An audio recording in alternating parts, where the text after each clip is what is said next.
Hello friends, सबसे पहले तो एक ही साथ में थैंक यू एंड सॉरी। भाई थैंक यू इसलिए बिकॉज आपको वर्क स्पेस पर आचार्य विष्णुगुप्त चाणक्य के एवरग्रीन सूत्र काफी पसंद आ रहे हैं। कमेंट सेक्शन मेरा भरा हुआ है और साथ ही में मेरा इनबॉक्स भी फुल है with so many lovely messages and some very important questions. और सॉरी इसलिए बिकॉज बहुत सारे मैसेजेस का मैं जवाब नहीं दे पाया। फ्रेंड्स, आचार्य चाणक्य से टीचिंग आप और मैं एक साथ ही ले रहे हैं। पहले मैं उनके लिखे ओरिजिनल टेक्स्ट को बहुत ध्यान से पढ़ता हूँ, ऑफ कोर्स संस्कृत श्लोक along with their Hindi meanings. तो ऑथेंटिक जानकारी जुटाने और प्रोसेस करने में मेहनत भी लगती है और वक्त भी। सच बताऊं तो आई रियली फील कि ये मेरी स्कूलिंग हो रही है फ्रॉम द ग्रेटेस्ट मास्टर, और इस अमेजिंग जर्नी में आप भी शामिल हैं। इसीलिए आपके सवालों के अकॉर्डिंग ही मैंने ये एपिसोड्स तैयार किए हैं। हमारे कई दोस्तों ने मुझसे पूछा कि वो नए नए लीडरशिप पोजीशंस में आए हैं, करियर में वो मिडवे स्टेज पर है। अब तक तो वो परफॉर्मर रहे हैं, लेकिन अब टीम मैनेज करना seems a tough nut to crack. हमने पिछले एपिसोड में बात की थी how to choose your team. आज उससे एक स्टेप आगे की बात करते हैं, how to manage your team. खासकर जो लोग नए नए टीम लीडर बने हैं या बनने वाले हैं। वेल, लीडरशिप क्वालिटी तो सभी में होनी चाहिए, so it's important to each and everyone. और ये सब हम जानेंगे उस टीचर से जिसने भारत के सबसे शक्तिशाली मगध के नंद वंश को अपने स्टूडेंट्स के जरिए हरा दिया और चंद्रगुप्त मौर्य जैसा महान राजा भारत को दिया।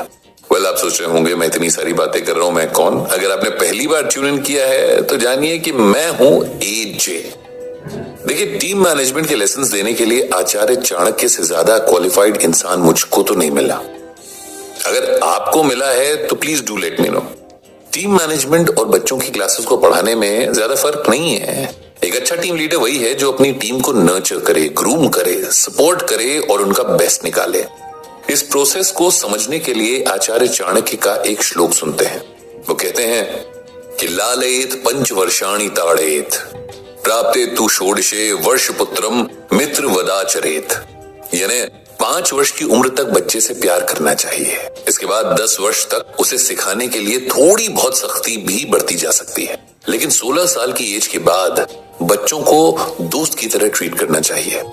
सोचिए, ये कूल डैड या कूल मॉम बनने का फॉर्मूला चाणक्य का है, लेकिन हम इसे मॉडर्न कॉन्सेप्ट मानते हुए फिरंगियों को क्रेडिट देते हैं। कुछ लोग ये कह सकते हैं कि ये श्लोक तो पेरेंटिंग के बारे में है, इसमें टीम मैनेजमेंट की कहां बात है? That's the point, my lord।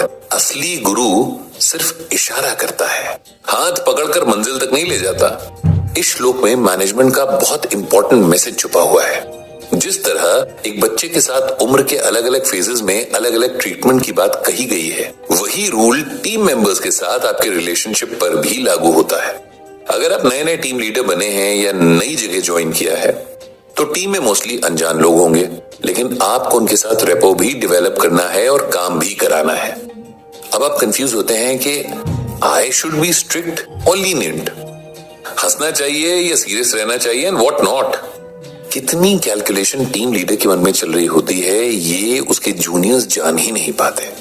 Team management में भी चाणक्य के इसी श्लोक को फॉर्मूला माना जा सकता है और अपनाया जा सकता है। जैसे इस श्लोक में कहा गया है कि बच्चे को शुरुआती 5 साल खूब प्यार करना चाहिए, उसी तरह एक टीम लीडर को इनिशियल फेज में पूरी टीम को बहुत लविंगली और चीयरफुली ट्रीट करना चाहिए। पॉजिटिव और हैप्पी वाइब्स क्रिएट करने पर फोकस होना चाहिए। इनिशियल फेज लीडरशिप का बहुत इंपॉर्टेंट फेज होता है। वो डिसाइड करता है कि बतौर लीडर आपका टेन्योर कैसा रहने वाला है, so take it very seriously. खड़ूस बॉस बनने की फैंटेसी ना हो तो be very nice to everyone in the team. शुरुआत में आपको इस बात की भी लीवरेज टीम मेंबर्स को देनी होगी कि वो बहुत कुछ आपसे शेयर नहीं कर पा रहे होंगे। उनके चैलेंजेस, उनके एस्पिरेशन समझे बिना उनसे काम लेना वैसा ही है जैसे बिना ट्रेन घोड़ों के साथ रेस लगाना। इसीलिए पहले तो एक टीम लीडर को बहुत प्यार से अपनी जगह बनानी चाहिए। सभी टीम मेंबर्स के साथ कम्युनिकेट करना चाहिए। माहौल को इतना कंफर्टेबल और डेमोक्रेटिक जरूर बनाना चाहिए कि आपका इंटर्न भी आपसे अपना जेन्युइन कंसर्न बताने की हिम्मत कर सके। लेकिन ये गुडी गुडी माहौल बहुत दिनों तक चल नहीं पाएगा। एक टीम लीडर को कई बार स्ट्रिक्ट भी होना पड़ता है। देखिए, ये उसकी जॉब प्रोफाइल का हिस्सा है। इसीलिए शुरुआती दौर में टीम से कम्युनिकेशन जरूरी है ताकि आपको पता हो कि उनकी लिमिटेशन क्या है। शुरुआती दौर के बाद एक टीम लीडर को टीम मेंबर्स के साथ परफॉर्मेंस ओरिएंटेड ट्रीटमेंट रखनी चाहिए। गलती होने पर सिखाना जरूरी है, लेकिन एक ही गलती बार बार रिपीट होने पर डांटना भी जरूरी है। इसीलिए एक दौर के बाद थोड़ा स्ट्रिक्ट होना भी टीम लीडर के लिए जरूरी हो जाता है। इस दौर में टीम बिल्ड होती है और ग्रिल होती है। ये दौर ट्रेनिंग और एक्सपेरिमेंट का होता है। इसमें टीम लीडर को टास्क मास्टर की तरह काम करना चाहिए। ये दौर कितने वक्त तक चलेगा ये इस बात पर डिपेंड करता है कि आपका वर्किंग कल्चर जब आपकी एक्सपेक्टेशन के हिसाब से हो जाए, तब आप टीम मैनेजमेंट के तीसरे फेज में आ सकते हैं, जो आचार्य चाणक्य के श्लोक का तीसरा हिस्सा भी है।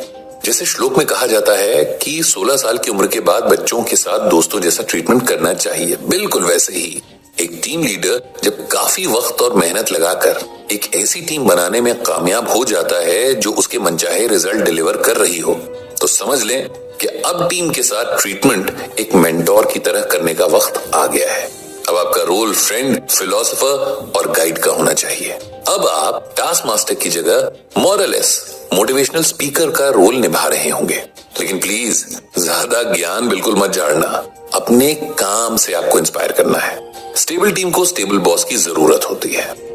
इसीलिए जब आपकी टीम सेटल हो जाए, आपको ये कॉन्फिडेंस आ जाए कि हाँ, दिस इज माय टीम, तब आपको अपनी टीम को ऐसे ट्रीट करना है जिसमें इनिशियल फेज का प्यार भी हो और बाद के फेज की थोड़ी सख्ती भी।